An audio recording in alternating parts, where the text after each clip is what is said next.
नमस्कार दोस्तों, स्वागत है आपका पढ़ा ऐप पे। मैं आरवी सर। आज हम लोग फिर से मैथ के 5 सुपर सीरीज के क्वेश्चन को लेकर आए हैं जो डेली इस पढ़ा ऐप पे आपको प्रोवाइड किया जाता है। और उम्मीद है अगर आप यहां से डेली 5 सुपर सीरीज के क्वेश्चन को देखते हैं तो आप किसी भी एग्जाम का यहां से प्रिपरेशन कर सकते हैं और आपको उस एग्जाम में बहुत ज्यादा यहां से बेनिफिट मिलने वाला है, फायदा होगा। ठीक है, तो आज के पहले सुपर सीरीज के क्वेश्चन को हम लोग सॉल्व करेंगे। देखेंगे क्वेश्चन क्या रहा है। क्वेश्चन है क्या, ए किसी कार्य को करने में ए बी से 8 दिन ज्यादा समय लेता है, बी उसी काम को करने में ए बी से 18 दिन ज्यादा समय लेता है, तो बोल रहा है बी उसी काम को कितने दिन में समाप्त करेगा। देखिए, अगर हम लोग कहें कि ए बी जो है ए बी एक्स दिन में करता होगा, ए बी एक्स दिन में करता होगा काम को, ए बी एक्स दिन में करता होगा, तो ए जो है एक्स प्लस के 8 दिन में करते होगा और बी एक्स प्लस के 18 दिन में करता होगा। क्योंकि बोला है ना कि ए बी से 8 दिन ज्यादा लेता है ए, तो यानी अगर एक्स दिन में तो ए एक्स प्लस 8 दिन में होगा, और बी से 18 दिन ज्यादा लेता है तो एक्स दिन में करता है तो ये एक्स प्लस 18 दिन में।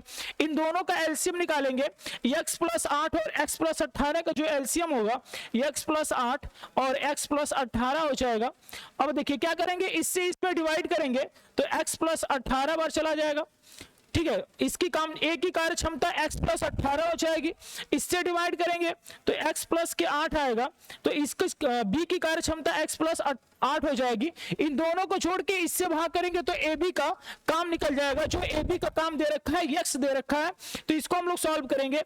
x प्लस 8 ब्रैकेट में x प्लस 18 बट्टा में इन दोनों को जोड़ेंगे तो x x 2x हो जाएगा, प्लस के 18 और 8 26 हो जाएगा आपका, बराबर के x होगा। जब इनको देखिए सॉल्व करेंगे, इसको हम लोग सॉल्व करेंगे तो ये आपका आएगा x स्क्वायर प्लस के 26x प्लस के 144। इन दोनों को जब गुणा कराएंगे आपस में तो x प्लस 8 और x प्लस 18 को जब गुणा कराएंगे तो x स्क्वायर प्लस के 26x प्लस 144 हो जाएगा। और देखिए यहाँ पे बट्टा में है, उधर जाएगा मल्टीप्लाई होगा, तो 2x प्लस 26 को जब x से मल्टीप्लाई कराएंगे हम लोग तो हो जाएगा 2x स्क्वायर प्लस के 26x हो जाएगा।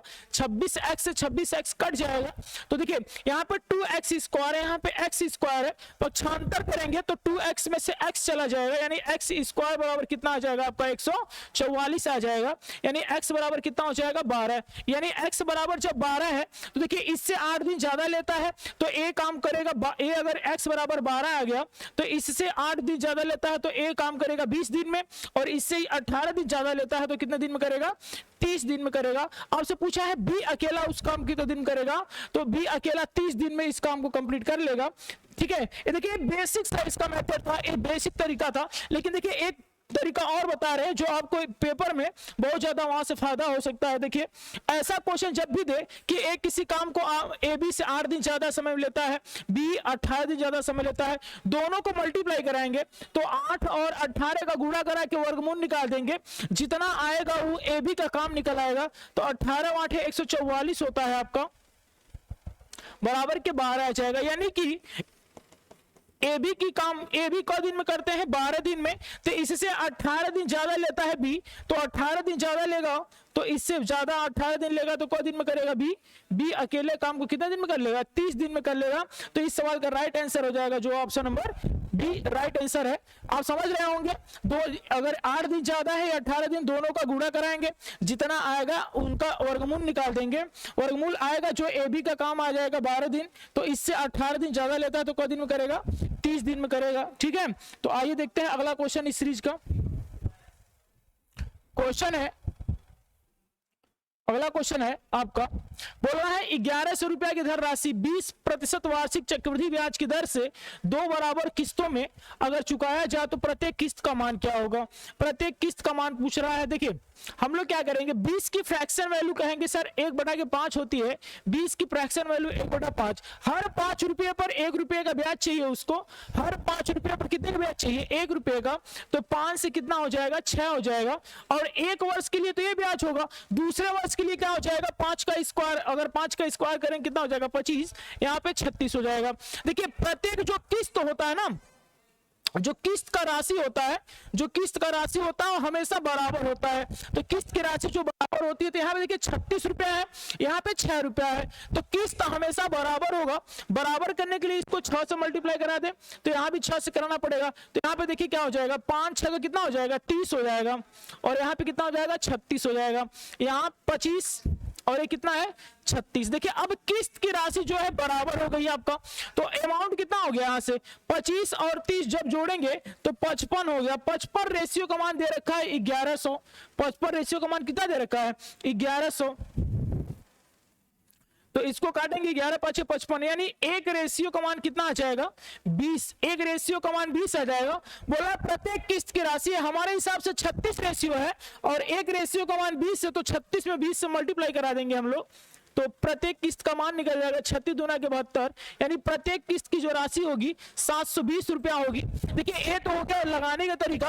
अब इसको ऑप्शन से भी कर सकते हैं। देखिए कैसे, हर 5 रुपया पर 1 रुपया ब्याज चाहिए, यानी कि जो ऑप्शन जो 6 से कटेगा, यानी 6 या 36 इसी के स्क्वायर से, या तो 6 से या तो इसके स्क्वायर से, तो इसका स्क्वायर कितना होगा, 36, यानी 36 के स्क्वायर से जो ऑप्शन इसमें से कटेगा वही उसका राइट आंसर होगा। देखिए 700 कटेगा नहीं, 84 840 कटेगा नहीं, 800 कटेगा नहीं, तो जो कटने वाला ऑप्शन है सिर्फ कौन सा है, ऑप्शन नंबर बी है। तो आप इसको ऑप्शन मेथड से भी कर सकते हैं आसानी से, ठीक है। जितना इसे 20 का रेशियो 1/5 है, तो 5 से 1 रुपया ब्याज लेगा 6, तो 6 के स्क्वायर से जो कटेगा ऑप्शन वही आपका राइट आंसर हो जाएगा। तो उम्मीद है समझ में आ रहा होगा, ठीक है। अगला क्वेश्चन देखते हैं, इस सीरीज के अगला क्वेश्चन है। क्वेश्चन कह रहा है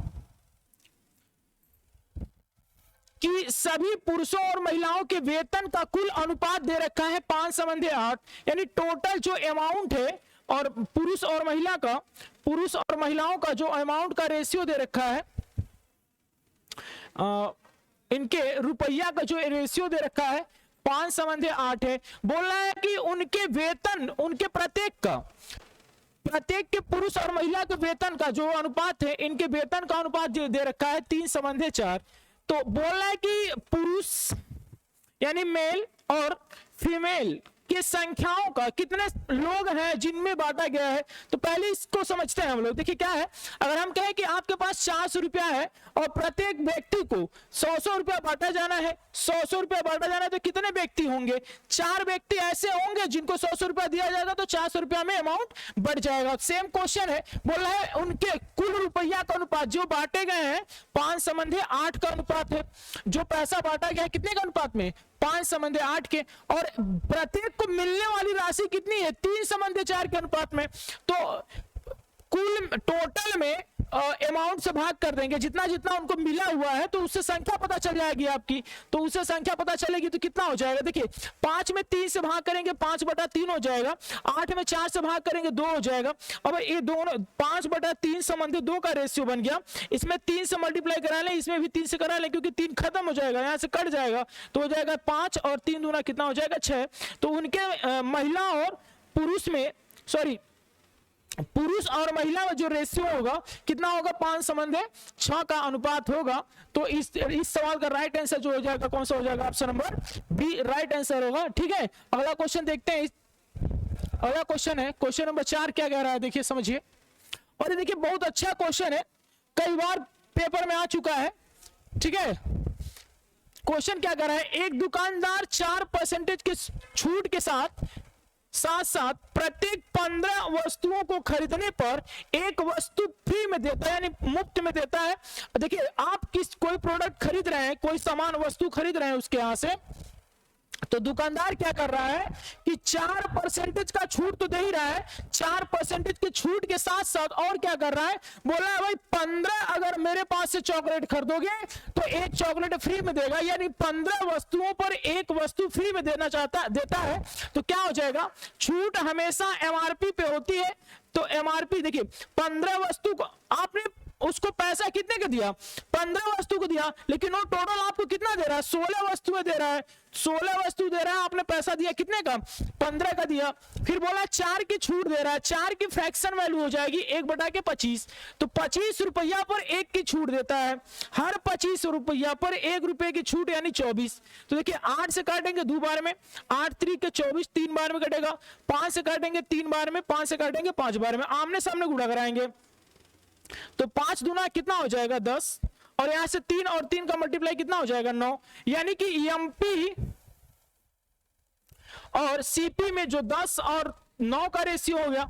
अभी बोल रहा है क्वेश्चन वाला, फिर क्या कह रहा है आगे कि 35% का लाभ भी होता है, कितने का लाभ होता है, फिर भी उसको 35 का लाभ होता है, तो 35 की फ्रैक्शन वैल्यू जो होगी, 35 की फ्रैक्शन वैल्यू होगी 7/20 होगी। हर 20 रुपया पर 7 रुपया के प्रॉफिट चाहता है, हर 20 पर 7 की प्रॉफिट, यानी 20 की वस्तु कितने बेचेगा, 27 में बेचेगा, तो उसको फायदा होगा। देखिए यहाँ पे सेलिंग प्राइस 9 है, यहाँ पे सेलिंग प्राइस 27 है, दोनों को बराबर करने के लिए क्या करें हम लोग, यहाँ पे 3 से मल्टीप्लाई करा दें, तो इसमें जब 3 से आप मल्टीप्लाई कराओगे तो यहाँ भी 3 से मल्टीप्लाई कराना पड़ेगा, तो रेशियो जो बनेगा 10 और 3 का मल्टीप्लाई हो जाएगा 30, और यहाँ से 9 3 के 27 हो जाएगा 20। अब आपसे क्वेश्चन क्या कर रहा है कि क्रयमूल्य से कितना अधिक अंकित करेगा, क्रयमूल्य से कितना बढ़ा के रखेगा। देखिए क्रयमूल्य 20 रुपया है और मार्क प्राइस कितना है 30 रुपया, कितना ज्यादा रखेगा, 10 रखेगा ज्यादा, कितने पे 20 पे ज्यादा रखेगा, परसेंटेज के लिए 100 से गुणा, तो जो कितना परसेंटेज बढ़ा के रखेगा 50%, 50% बढ़ा के रखेगा क्रयमूल्य से, एमआरपी रेट क्रयमूल्य से कितना बढ़ा के रखेगा 50% बढ़ा के रखेगा। ठीक है, तो अगला क्वेश्चन देखते हैं इस सीरीज का। अगला क्वेश्चन है, देखिए ये भी बहुत अच्छा क्वेश्चन है, आरआरबी एनटीपीसी में आया हुआ क्वेश्चन है, और रेलवे ऐसा क्वेश्चन हमेशा बनाता है। क्वेश्चन क्या कह रहा है समझिए, नंबर सिस्टम का छोटा सवाल है, बोला है 5 त्रिकोणीय संख्या, 5 त्रिकोणीय संख्याओं का औसत ज्ञात कीजिए। पहली बात, त्रिकोणीय संख्या क्या होती है समझते हैं। त्रिकोणीय संख्या क्या, जो त्रिकोणीय संख्या होती है वो हमेशा n+1/2 के रूप में होती है, यानी कि त्रिकोणीय संख्या जो होती है n+1/2 के रूप में होती है। तो पहली त्रिकोणीय संख्या कितनी हो जाएगी, n बराबर 1 रखेंगे अगर, तो 1 और 1 2 हो जाएगा, 2 से 2 कट जाएगा, पहली त्रिकोण संख्या 1 हो जाएगी, पहली त्रिकोणीय संख्या कितनी हो जाएगी 1 हो जाएगी। उसी प्रकार से दूसरी त्रिकोणीय संख्या रखेंगे तो यहाँ पे 2 और ये पे 3 हो जाएगा, बट्टा में 2, यहां से दूसरी त्रिकोणीय संख्या कितनी हो जाएगी 3 हो जाएगी। इसी प्रकार से तीसरी की बात करें तो ये हो जाएगा 3 × 4 बट्टा में 2, तो तीसरी त्रिकोणीय संख्या कितनी होगी 6 होगी। देखिए हो क्या रहा है, एक बात समझते हैं, पहले वाले में 2 2 का गैप है, पहले त्रिकोणीय संख्या में 2 का गैप है, दूसरे में 3 का गैप है, इसी प्रकार से अगले वाले में 4 का गैप होगा, फिर 5 का होगा, फिर 6 का, यानी एक सीरीज बन जाएगा। क्या बन जाएगा, एक सीरीज बन जाएगा, पहले में 2 का, फिर 3 का, फिर 4 का, फिर 5 का, फिर 6 का, ऐसे धीरे धीरे क्या होगा सीरीज बन जाएगा। अब हमसे बोला है कि 5 त्रिकोणीय संख्या, तो 5 त्रिकोणीय संख्या को हम लोग देखें कैसे करेंगे। तो पहला 1 3 फिर 6, फिर अगला होगा जो 10 होगा, फिर अगला कौन सा होगा 15, यानी कि 1 3 6 10 15 का औसत निकालना है। तो 1 3 6 10 और 15 जब इन टोटल को जोड़ेंगे और कुल कितनी संख्या है 5, तो 5 से भाग करेंगे, एवरेज पता चल जाएगा आपका।